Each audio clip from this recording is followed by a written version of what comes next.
So, the chicken and sausage recipe. Really, really easy. Everything that I purchase for celebrating home, everything that I purchase for celebrating home comes from Walmart or your local grocery store. And so that way it makes it really easy for you all to find the product. Sometimes on the blog you'll find things that might be just a little bit elusive, but if it's at my Walmart in East Texas, y'all can find it at your Walmart, I guarantee you. So I have, and I like, we do a lot of things the easy way. And I like to buy just the pre-made chicken, which is so easy to do. You can do a rotisserie chicken if you like, and you can pick that. But really, you know, the pre-made chicken has a great flavor. And this is John Soul's Food. It's made in Tyler, Texas. But you can get it at your Walmart. Has a great flavor. But it's just a pre-made chicken of any kind. And we're going to take those and open them up. If you like to do your own chicken, you know, do that. It's no big deal. All right, so I have my chicken. What we're going to do is I'm going to take the sausage. This is an all-beef sausage. I like to use that when I can. And I love sausages. They're delicious. It's like, they're just fantastic. So we're just going to cut those up a little bit.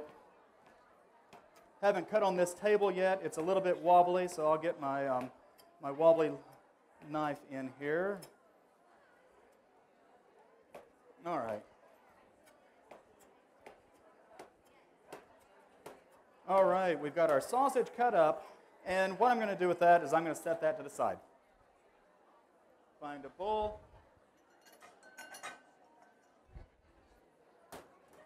Set the sausage to the side, because what we're going to do is I'm going to saute my onions, and I'm going to saute some squash, and then we're going to saute that all in the same skillet.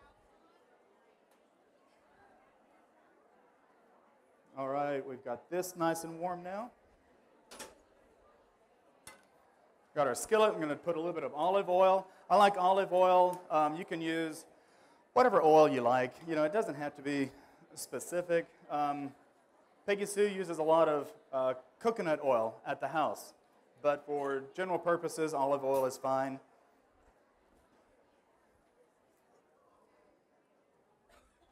Going to cut up an onion now and get that ready. Now, at home, I don't know how you cut up onions. I work with a lot of different people at the camp, a lot of teenage and college kids, and a lot of them have never seen a knife or a cutting board or an onion. I sent one out the other day, one of my college kids, sent him out to get iceberg lettuce for the salad bar, and our freezer is outside, and that's where he went. And I said, oh no, man, you need to go to the cooler. He said, well, I thought it was iceberg lettuce. So, you see, oh, and the sad thing is, that's not really a joke. That's a true story. He's also the one that was, we've got one kid that's going into the Marine Corps, and this one, same one, thought that the submarines was another group underneath the Marines. And like I said, you can't make that stuff up. The way I like to cut an onion, and I don't know if y'all saw that or not, but I like to cut both ends off, slice it in half, and then I just cut it up like this. And since I'm using the same skillet and the sausage is cooked, we're not going to worry about cross-contamination. Once I have it cut up like that, then I have nice diced onions, and I can make it as big or as small as I need, depending on whatever kind of dish. And I actually prefer yellow onions. I got a white onion because it looked better up here with the red dishes. So, all right. See if our skillet is good and warm yet. And it is not. It's not hot yet, so what I'm going to do is I'm going to put these onions over here, and I'm going to start chopping up something else. So I like a lot of fresh garlic. And you all, if y'all work with garlic, you know sometimes it can be difficult to peel. It can be difficult to handle. It gets sticky once you peel it, but it really is easy. And we use a lot of fresh garlic at the house. All right, fresh garlic. We're just going to break it up a little bit, and I'm going to peel it.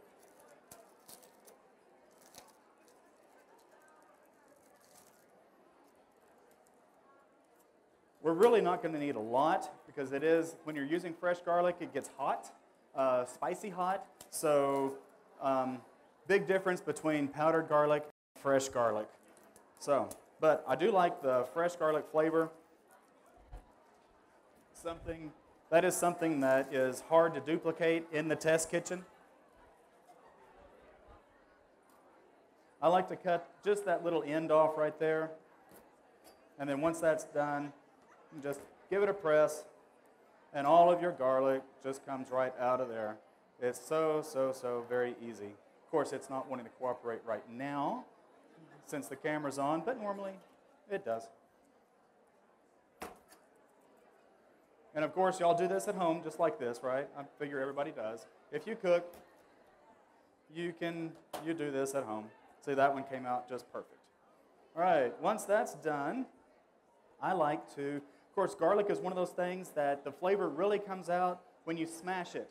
You don't really chop it up, you kind of smash it. So I take the little edge of the blade and just start smashing it like so. And there's the colors. All right, now that's done. And I've got some onion sauteing over there now, so we'll move our onion and our cooking over there. So, I like my onions first. And we've got our garlic. Put these over here. All right. Give those a nice little stir. And of course, if you cook at home, you probably like to cook with fire instead of radiant heat like this. And so that's what I like. But for cooking demos, you'd have to use the electric. And so if you're not used to using electric, it takes a little bit longer. All right, I'm going to assemble this sort of. What I like to do is basically make the onions a little bit translucent. Then we're going to add some cremini mushrooms. You can use just regular white mushrooms, that's fine. Creminis, the reason I like them is because they're a little bit more meaty than a regular mushroom. And they're really popular, and all it is it's a baby portobello mushroom is all it is. So portobellos are really popular no matter where you are, and that's that. Okay, once the onions are translucent and the mushrooms are in there, I do like to put the sausage, and we're rolling everywhere, but that's okay. And, okay, these are, even my pans are from Walmart, so, which is fine. It's really not hard at all to flip the food, but the sides need to be just a little bit taller and a little bit straighter, and these bowl out like that. So, it does make it just a little bit hard. You don't get that back action that you need whenever you're flipping. Have you guys been on the blog? When you go on the blog, this is the chicken that I was telling you, and it's just pre-made chicken, and I'm just going to use one bag right now, which is, if you're writing this down, it's about 8 ounces of pre-cooked chicken. All right. I don't know if y'all can smell that, but the onions, the sausage, and the chicken are really coming out. I'll see if I can get that down there for you. Really a beautiful. I can smell it.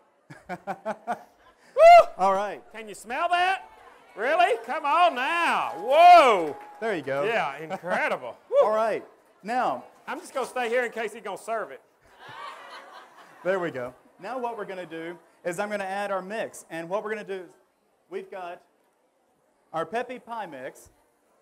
And this is something that what I'm going to call this is you basically have this is an additive or an enhancer.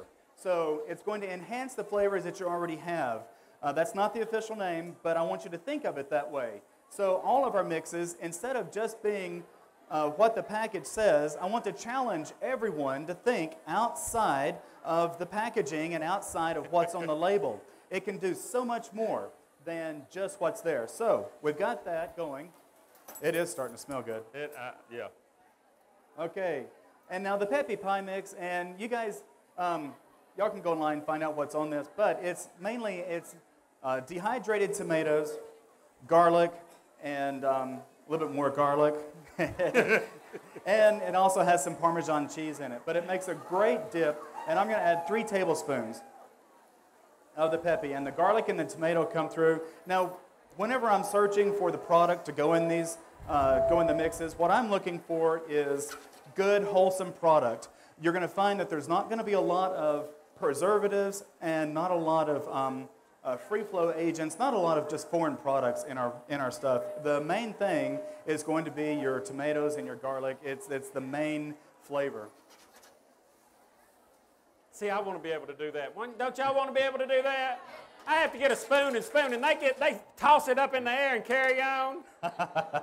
Now this is where the colors come through. I don't know if you all can see that, but we've got all the colors. We've got some green onion in there. We've got some tomato coming through. We have the garlic and the Parmesan cheese. And what we're going to do now is I'm going to put them in these pots right here. In the little, have y'all used these yet? I love these things. Oh, you will see them. We've got them at the house, and I use them to go all over the place. I need Peggy Sue to come in. Yeah, exactly. Or somebody. Yeah, Peggy Sue. At the camp, they make fun of me all the time because I do kind of run around and I'm making stuff, and then I walk away. There we go. So the chicken and the sausage and the garlic and the green onions and the parsley, all of that, it all goes into the bean pot, or into the mini bean pot with the mushrooms and the salt. Of course, you all may be wondering where the salt is. There is a little bit of salt coming through in the Parmesan cheese. So that's where the salt flavor is. If y'all have used Parmesan cheese before, it is a little salty. So, and that is the perfect dish. The mini bean pots are, it's almost like the perfect size. You can't really put together it's too big for a chicken pot pie. But for something like this, when you use the onions as a base or you use rice as a base, you all have seen on the blog where we have done fish, we have done chicken, we've done all kinds of things in the mini bean pots, and they are just fantastic. But take that to the lake. If you're doing a barbecue or if you're doing just a special dinner with you and someone that you love, this is a great main dish.